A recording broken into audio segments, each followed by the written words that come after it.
Don't just live for tomorrow, or just live in yesterday.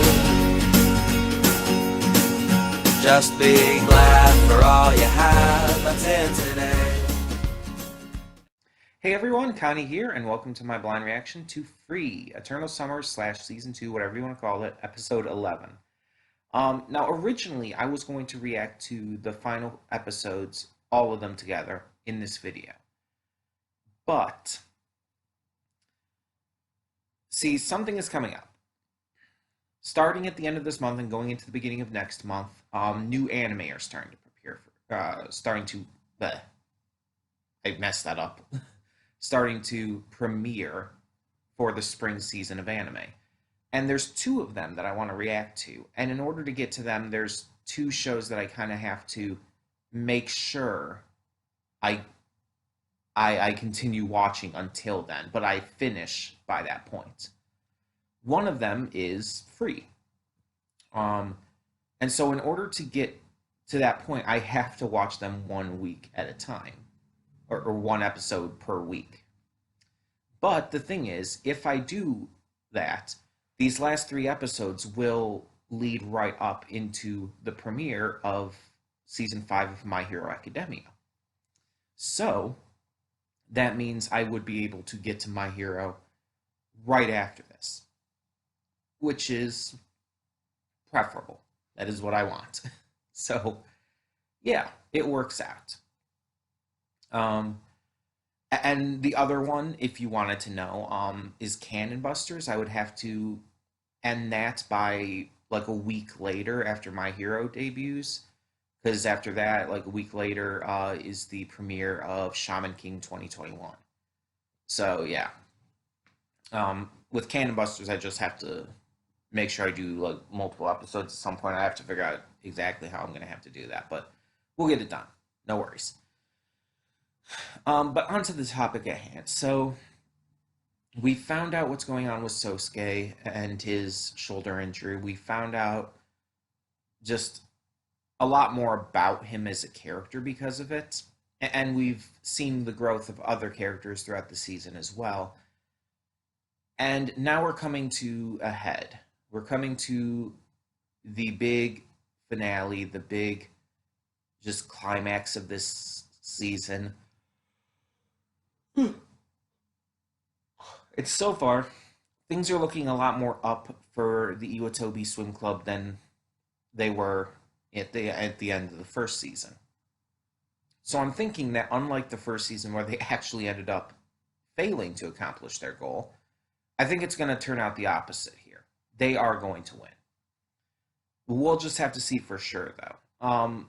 But all the character growth and stuff we've seen this season with our characters has been fantastic, both in Iwatobi and Sumezuka. So I'm very excited to see what happens next. And on top of that, I'm excited to see kind of where this is going to all leave off. Because I'm remembering, right, that they said that they're getting ready to graduate, right? And they're already planning for their futures outside of high school. So that's what they've all been talking about. So it's like, what are we going to follow for season 3? Are we going to follow them, or are we going to follow the future Iwatobi Swim Club, or both, maybe? I'm just curious, because what if they end up going in notably different directions? That's going to put a hamper on them competing together, couldn't it? I don't know. Don't spoil me for what season 3 has in store or anything like that. It's just, I do want to find out on my own, because we will be getting to season 3 eventually, down the line.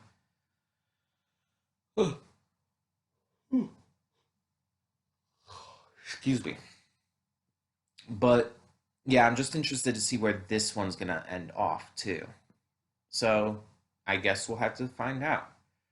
Um, we're just gonna get this started though. Hope for the best, and hope that it's not too hard to only watch one episode here, because I would rather be just continuing on finishing this. But again, I there's nothing I could put in those weeks between, really.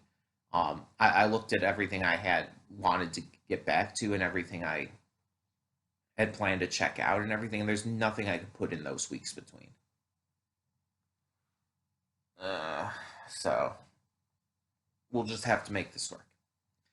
Anyways, when the screen fades to black, pause this redirect and go to the description below. Follow the link to the reaction, and after you watch it, come back here to the redirect and resume play.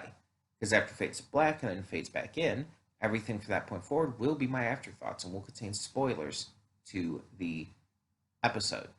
So, that being said, thank you so much for tuning in, and I will see you at the reaction. And we are back, and we'll begin with spoilers in 3, 2, 1, now. So, the final conflict of the season has come to a boil. This is something that's been working up the entire season. Haru's fears, concerns, all of that about his future. About not really having any dreams. About not knowing what he wants for life after high school. All he's ever wanted was to swim free. That's all he's ever thought about. Well, I mean, that and mackerel, I guess. But in all seriousness, it's like he's confused. And that's understandable. A lot of kids graduating from high school are like that. They don't know what they're going to do with their lives in the futures. And I think one of the big problems about this, and I don't want to assume here, but I don't know how accurate this is to real life stuff, but in so many anime and so many other Japanese stuff I've seen, it seems to be a recurring thing that in Japanese high schools, like you really start training and preparing for college much earlier than you do here in America. It's so drilled in that all it does is create massive pressure on the students.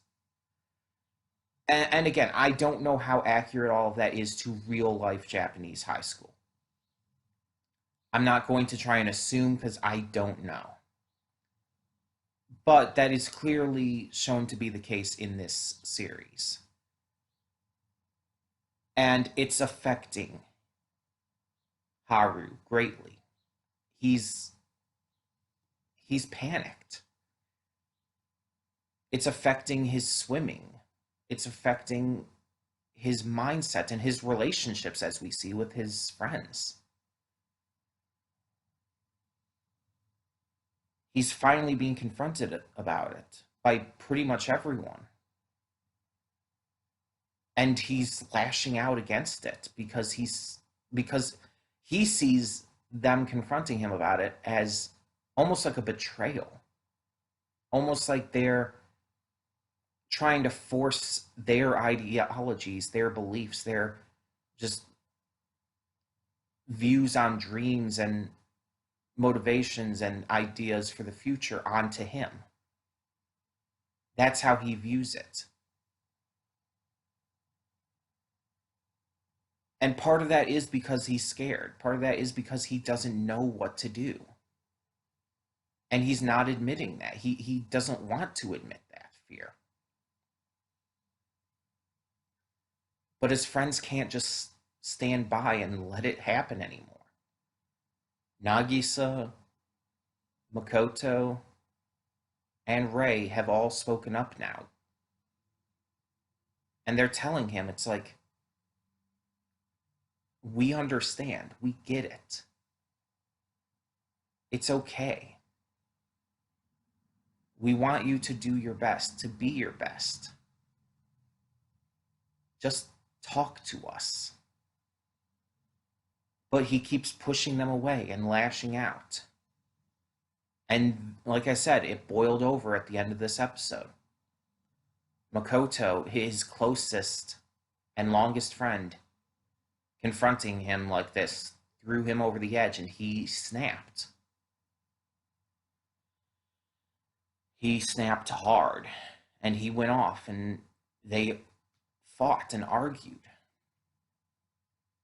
And in the end, Haru ran from his problems. I said in the pre-thoughts that I was thinking that this season was looking more up for the ending. That it was going to, like, that it seemed like it was going to end on a better note in regards to these regionals and all, or nationals. But I'm actually leaning towards the other side now. As much as that would feel like a retread of season 1 to a degree, I don't know if Haru's going to be able to come back from this in time for the nationals. I think this is still going to affect him, and I honestly think it might affect the nationals themselves. And I think they might lose again. But I don't know. I could be proven wrong. It might be able to be resolved beforehand.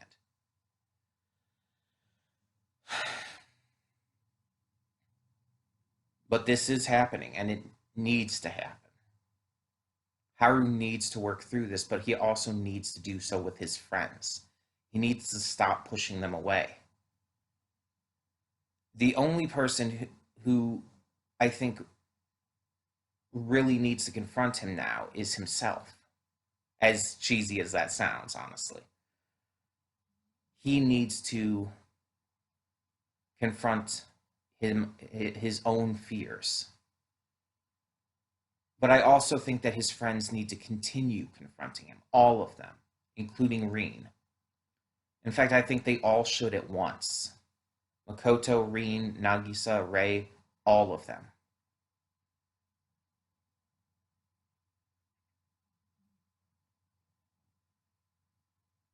Because they're worried about him.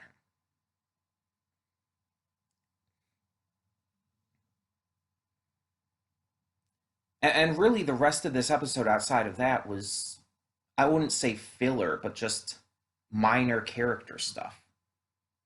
There was a little hint of something with Rin and the letter he received, which looked like it was from Australia, so maybe a friend he had there. But all of that stuff just seemed excessively minor compared to everything going on with Haru. And you could see how upset Haru was when Makoto revealed that he had his plans figured out, that he was going to Tokyo for college. And I feel like he was so upset for a couple reasons, one of which being that he felt that Makoto was in the same boat with him.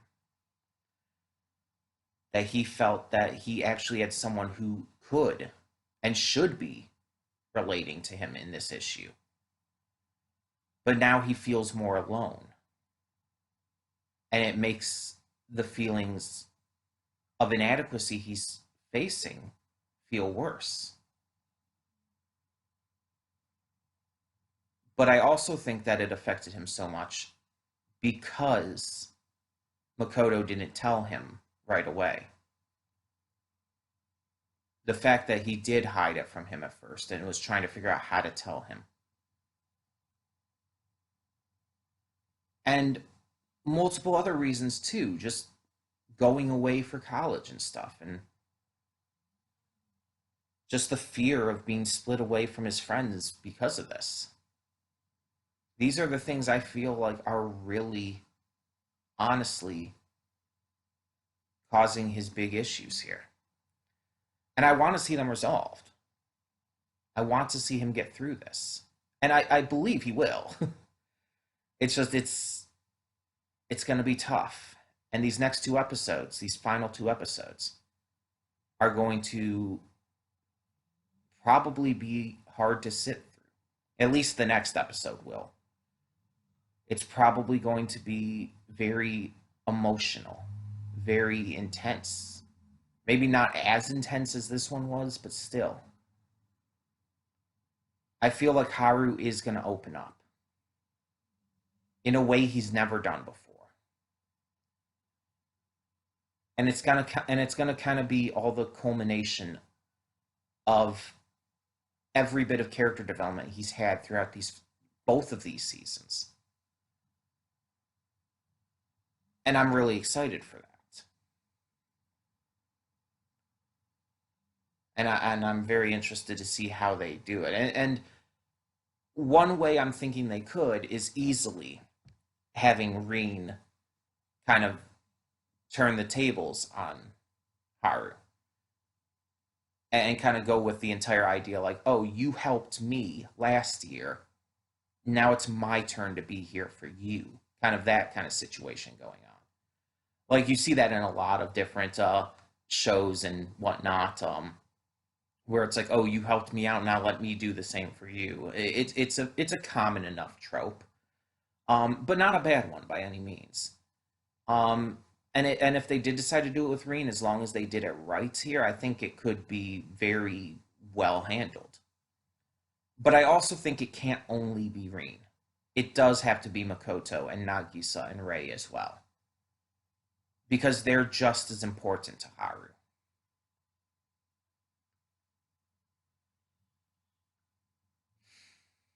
Now, one last thing. I don't really have anything else to talk about with this. It's really all about that with my afterthoughts here. But one last thing I do want to mention.